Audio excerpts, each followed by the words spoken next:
রীতিমতো হিমশিম খাচ্ছি দুদিক সামলাতে। ভোরের আলো ফুটবে, তারপরে যে ওর চোখে ঘুম আসবে, তার আগে একদমই আসে না। হ্যালো বন্ধুরা, কেমন আছো সবাই? আশা করছি সবাই ভালো আছো। আমিও ভালো আছি। নতুন একটা ব্লগ ভিডিওতে তোমাদের সকলকে স্বাগত জানাই। কদিন ধরে এইরকমই চলছে, কারণ আমাদের রাইসোনা রাত্রে আমাদেরকে একদমই ঘুমাতে দেয় না। তো আমরা তো জেগে জেগেই থাকি, আমি আর রঞ্জন দুজনে। মানে না তো আমার ঠিক মতো ঘুম হচ্ছে, না তো রঞ্জনেরও ঠিক মতো ঘুম হচ্ছে। তোমার 12টা-1টা থেকে পুরো জাগা থাকে। এবার সেটা সকালবেলায় যে ঘুমায়, মানে ভোরের আলো ফুটবে, তারপরে যে ওর চোখে ঘুম আসবে, তার আগে একদমই আসে না।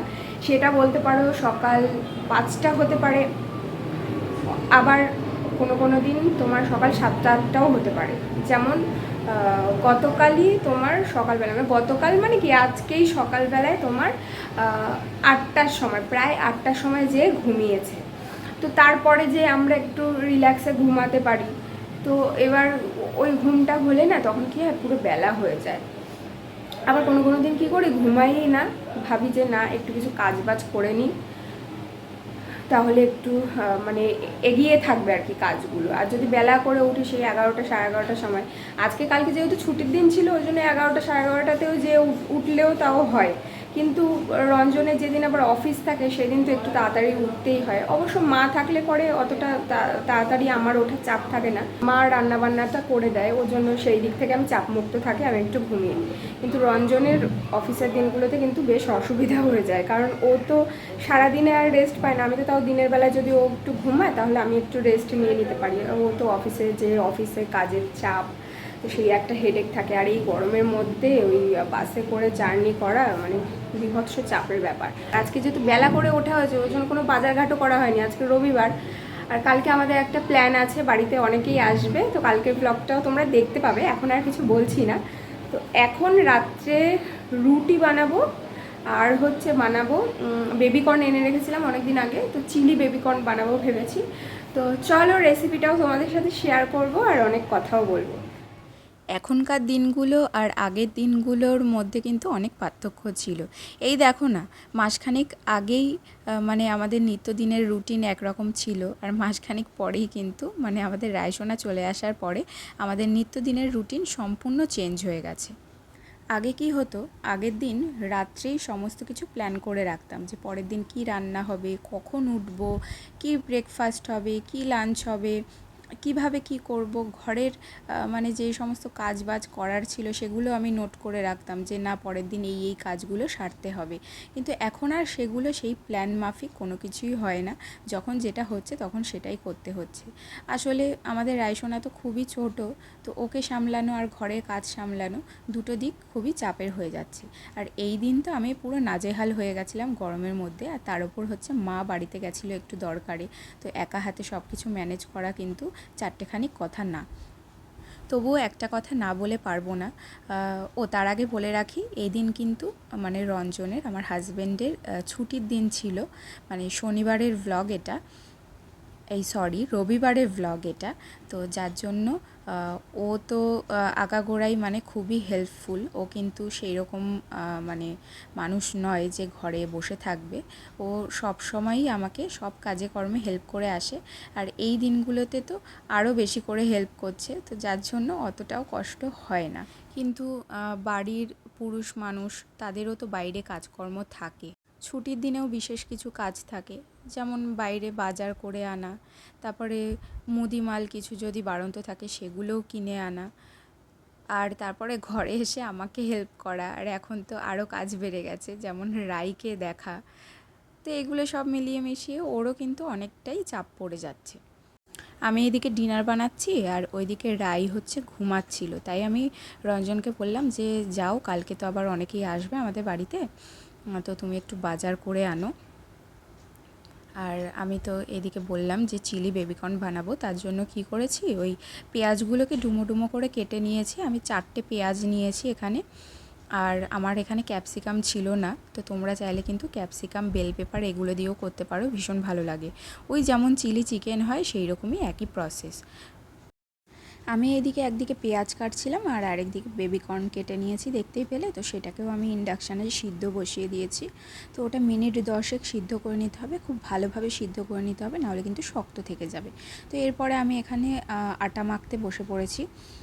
তো রঞ্জন বলে গেছিলো তুমি রুটি করো না, আমার একটু পরোটা খেতে ইচ্ছা করছে। ও আবার একদম কম তেলে না সাদা সাদা পরোটা খেতে পছন্দ করে।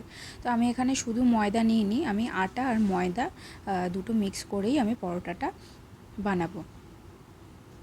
বিয়ের আগে জানো তো এই আটা মাখতে হয় কি করে জানতাম না, চেষ্টা করতাম কিন্তু আমার আটা মাখা শক্ত হয়ে যেত, তারপরে রুটি করলে সেটাও শক্ত হয়ে যেত, মানে পুরো চামড়ার মতো, মানে ছেঁড়া যেত না, এতটাই শক্ত হতো, যার জন্য আমি রুটি বানাতামই না পরের দিকে। তো কিন্তু দেখো এখন বিয়ের পরে আগের মতো ওরকম শক্ত না হলেও মোটামুটি খাওয়ার যোগ্য হয়েছে।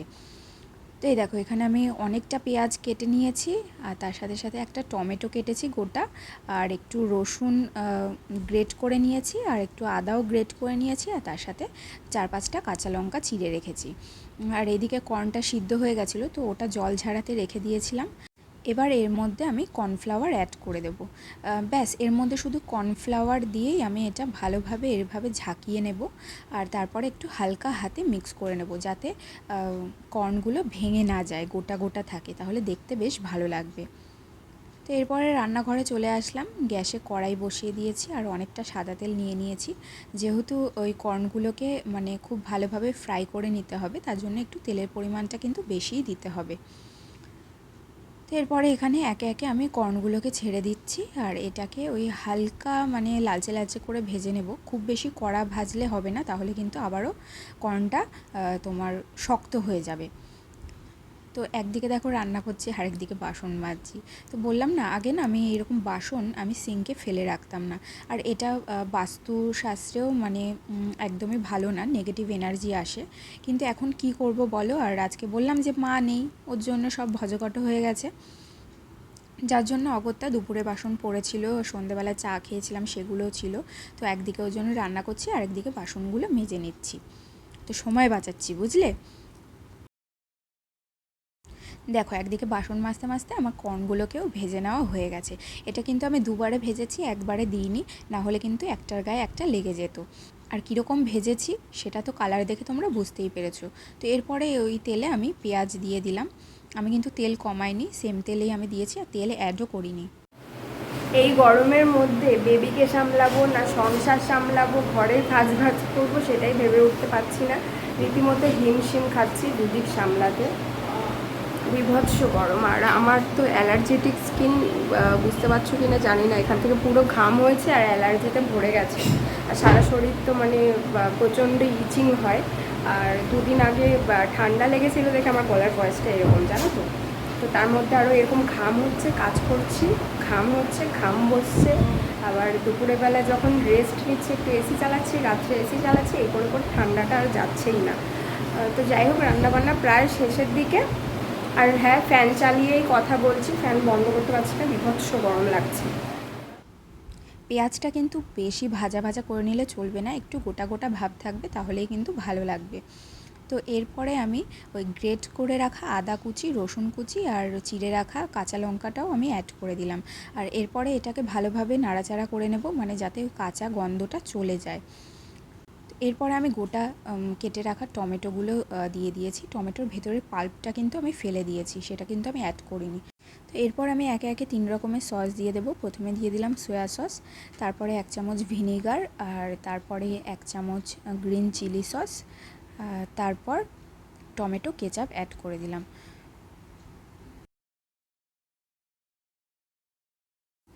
এরপর আর কি, সবগুলোকে ভালোভাবে একটু মিশিয়ে নিতে হবে, বেশি নাড়াচাড়া করলে চলবে না।